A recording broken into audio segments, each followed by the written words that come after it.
Hello everyone, this is a podcast that brings you the story of life, the story of courage, and the story of success.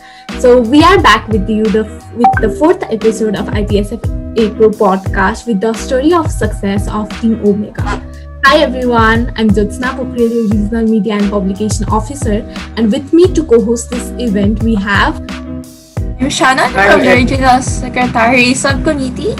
And this is the fourth episode of APRO Podcast, and we have today Team Omega, the winners of the APRO Film Festivals. So let us welcome Team Omega. Can you tell us about yourself? Hello everyone. My name is Mitchell Lim Lua. So I was the director and videographer of Team Omega. So my favorite hobbies are video editing, watching anime and such. And someday I wish to be a future pharmacist. And next. My name is Faima Nain. I was the scriptwriter for our entry. I'm a sophomore student of UZ, and my hobbies are watching movies, anime, or series, or sometimes I draw or sketch during my free time. Good afternoon everyone. So my name is Sarahadil Afnan N, and I'm currently studying BS Pharmacy in Universidad de Zamboanga. I was the narrator in the documentary, and I was the one who draw the first frame in the video. And my hobbies are drawing, painting, reading novels, listening to podcasts, also watching crime documentaries, and some medical related videos. All right, that's very good. That's a very good discussion. A little bit brief discussion about your background as pharmacy students. Moving on. I really wanted to ask, what motivated you to participate in the film festival? To be honest, we wanted to participate in this film festival because we wanted to contribute something in our organization. And because of this, because we saw your poster that you were looking for film entries that will help the community. So we got the idea that maybe we could use this as an opportunity to both help our organization as well as the community, which is why we entered the film festival. Oh, that's really great. Like you have such a, devotion towards your organization. Like which organization are you from? Maybe you can say that as well. We are from Federation of Junior Philippines Pharmacy Association, Omega chapter, which is located in Zamboanga. So our organization is a branch or a sub-branch organization of the main organization FJC PPHA. So basically what we do there is we participate in projects such as this, which aims to advocate awareness on polios, vaccines, and other related pharmaceutical stuffs. Okay, thank you, John. So, so you discussed about how you wanted to contribute to the community, and so how did you come up with the title Bakuna and the overall idea of the video? So I was actually the one who suggested the title Bakuna. At first, it wasn't our first choice. Our first choice was actually Project Laban Polio. Laban is the Filipino word for to fight or against. So we wanted Bakuna to be our title instead because for us, it's like a general call for the people to listen and to learn more about vaccines and the importance of it in our healthcare. So the total idea of our video was to impart our knowledge on polio. And because during this pandemic, we expected the entries for your film fest to be about COVID because it's relevant and important for the people today. But for us, we wanted to remind others that we have this challenge to keep our place safe from vaccine preventable diseases like polio, which is why we chose polio to be our topic. And we chose bakuna as our title, even though it's a Filipino and this is an international competition. Bakuna is actually the Filipino word for vaccine because we wanted to call our Filipino citizens because we have this big problem of fear of vaccines in our country. So we wanted to emphasize that in our title. Yeah, that was really great. Like the word bakuna, it not only have reached the Philippine citizens, but I think it has reached all the 21 countries of IPSF APRO PCFS, Asia Pacific Regional Office. And I think like it was really good. I also expected that there would be more submissions related to COVID-19, but like your submission, like I mean every submission was really outstanding, but the word bakuna, it really kind of thought, oh my god, what does bakuna mean? Like I think everyone was like that. Yeah, so another question is that what was your steps and procedure for the film festival from the start to the end? So, Bakuna first started as a project proposal for our organization. So, before we got to enter this contest, we asked for the approval of our dean to approve our project in entering this competition. So after being approved by our organization, we proceeded to brainstorming ideas. That's why we landed with polio as our topic. And I was assigned to write the script. It was challenging to write a script about polio because it's a long, when we talk about polio, it's a long fight against that disease to eradicate it. So we needed evidences, we needed news articles from the past. So we were able to find newspapers dated back in 1990 and some recent articles from the reemergence of polio. So with that information, we were able to create a script, and we also had to research on who to interview for our documentary film. So we decided to interview Dr. Dulce Miravite, the head of our city health office in Zamboanga.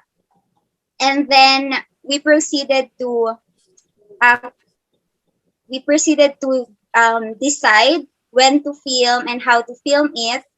And then John and Afnan were actually the ones who went to Dr. Dulce Miravite to interview her. So Afnan, can you tell us about the interview? So yes, so I'm the one who interviewed Dr. Jose Amor, the one who provided us the information, and one of the few people that helped us to come up with this kind of documentation. So we were really happy when she approved our invitation. So yeah, so it wasn't really that hard to get his provision in order to provide us some information. So to tell you more about the project Bakuna, so after we recorded and interviewed Dr. Miravite, so we now proceeded to the post-production, which is video editing.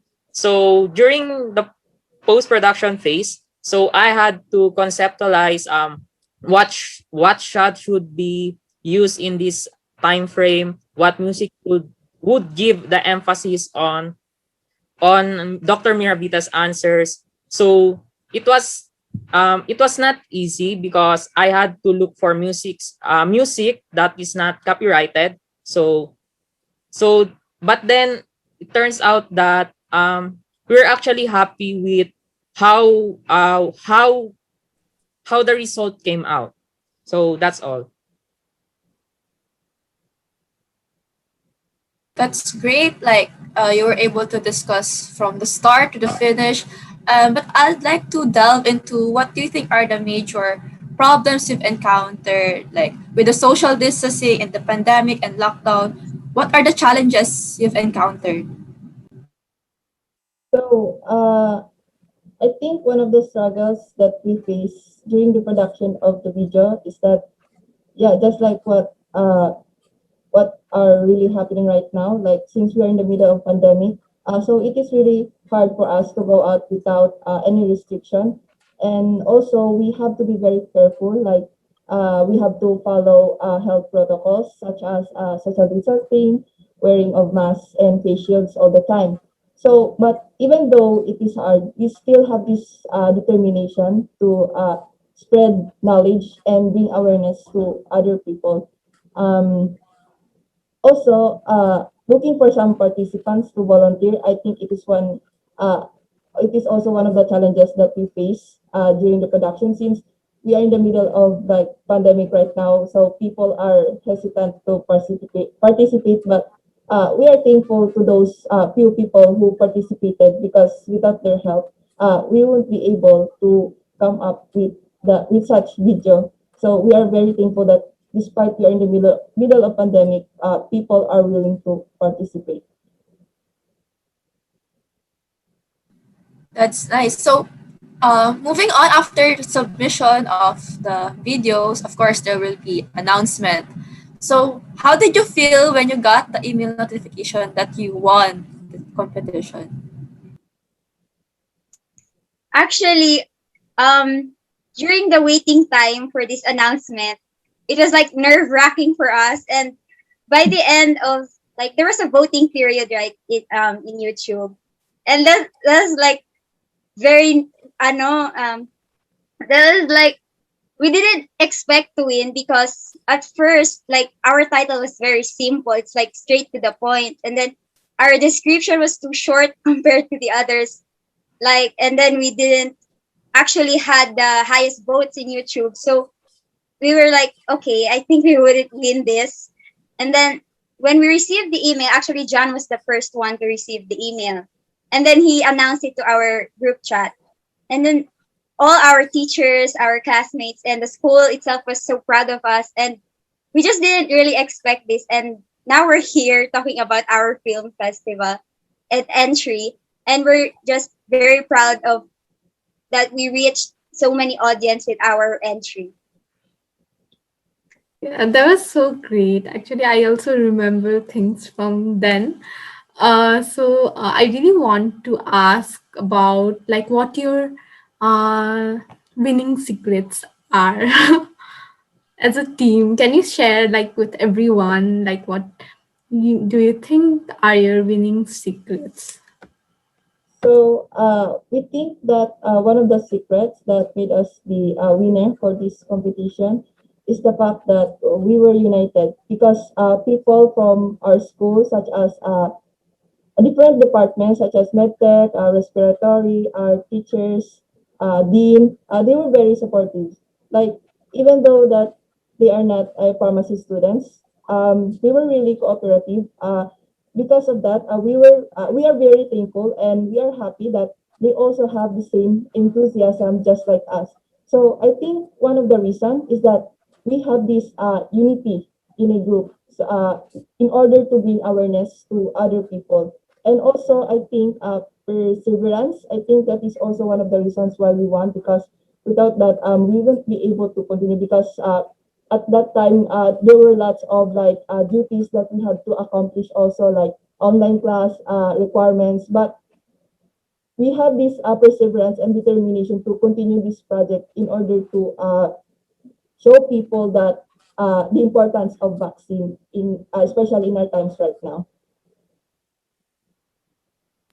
It's great. So, like, having a very supportive environment really is the secret to having a very successful journey in terms of this competition. So, aside from those secrets, of course, you also want to know the strengths of your group. Like, how did the three or four of you in your group, together with other actors and all of you, what are your strengths that brought you to win this competition?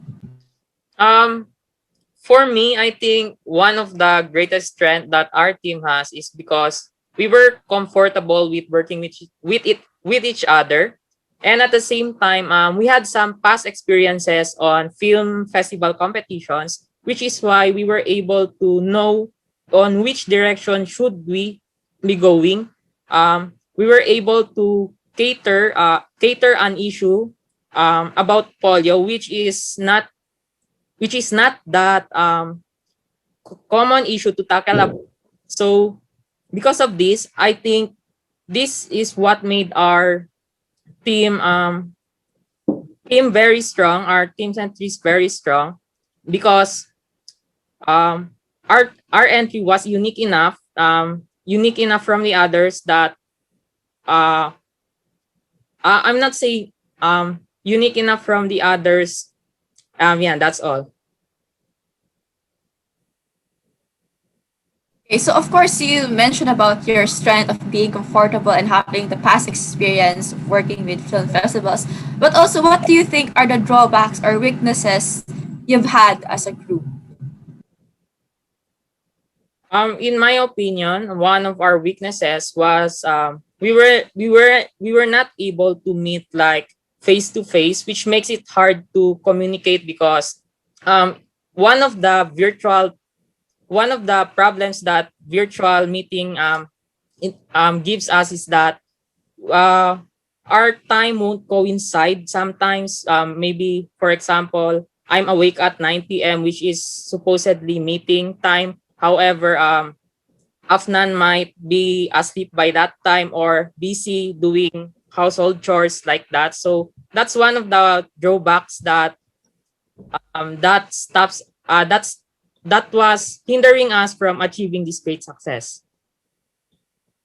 Yeah, it is really difficult to coordinate, like especially when at the middle of the pandemic and like when we are having online conversations because of the time, commitment to different projects and then household chores and so on, and study, of course. I really want to ask like how you overcame the weakness throughout the process. Mm, I think we were able to overcome these weaknesses by agreeing on a certain time. For example, that we would meet at 12 a.m. where everyone is already free. So even though we're already sleepy, we would persevere just to achieve our goals. To that we would advocate and raise awareness on polio, so that everyone would not be confused on how to respond to polio when the time comes that it would reemerge again. To add to that, we also had to ensure to do our own parts in doing this film entry because like what John said, that our time schedule was quite difficult to match. So when the other one is busy, we would just leave our brainstorming ideas in the group chat, and by the time our other members come back, they would have their responsibility to back read our messages and stay updated with our film entry. So I really admire your passion and enthusiasm staying up until 12 a.m. just to be able to meet. So before we end or close this podcast, I'd just like to ask, do you have any messages to other pharmacy students who are aspiring to make films or to be active in APRO? I just want to tell our fellow pharmacy students that if you have the initiative to inform others, then do it. Because just like us, at first we were supposed to not pursue joining this film fest, but then the supports of others, we decided to join. And so I just want to tell them to pursue what they want to tell others, to inform the public, because by the end of the day, every little information will matter to those who cannot acquire them through other means. And John and Afnan might add something. So, you go Yeah, you first, can John. proceed, Afnan. Okay, so my advice to pharmacy student is that if opportunity comes, grab it, because not all the time the opportunity will come your way. And also, don't leave your passion, because it might help you in the future. So just like us, we have these skills like to edit videos, to make VG art or something like that. So maybe you can utilize that. Maybe you can utilize your talent in order to bring awareness to other people. So yeah, I think that's. And in addition to that, my advice to fellow pharmacists who would be participating in film festivals like this is that um, do not think if you're gonna lose or win. What you're out to do is that you should do your best to inform the others, because as a future pharmacist, it is your role to help the community, especially since now we fake news is really predominant in our society, in which you yourself could prevent this from happening and save many lives. So yeah, that's all. Uh, that was really inspirational message. I also believe that the option to grow is within our own hands. Like whether we lose or we win, right? We should never hesitate to grab an opportunity that lies ahead of us. So I like our friends said, like Faima, Afnan, and John said, I think we should also participate in different events to advocate for public health as a pharmacy students and the recent graduates, right? And we should also grab the opportunities that different organizations, our schools or IPSF APRO, for example, like provides for us, so that we can grow as a better person, as a better pharmacist, and as a better advocate for the public health and pharmacy education and professional development. Yeah. So, Shannon, do you want to say something? You said it very well. I think you were able to encapsulate everything that the group advocates for. And just like to say that congratulations once again. And I hope you continue to be active in APRO and active in spreading the right informations to other people, because it's really what we need in this current time, in this current pandemic. Yeah, that's all. Yeah, thank you so much for joining today. And on the behalf of IPSF April, we really want to thank for your active participation and for your sharing. So thank you. We would Yeah, also like Thank you. to thank IPSF APRO for this opportunity. yeah. Thank Thank you you. so much.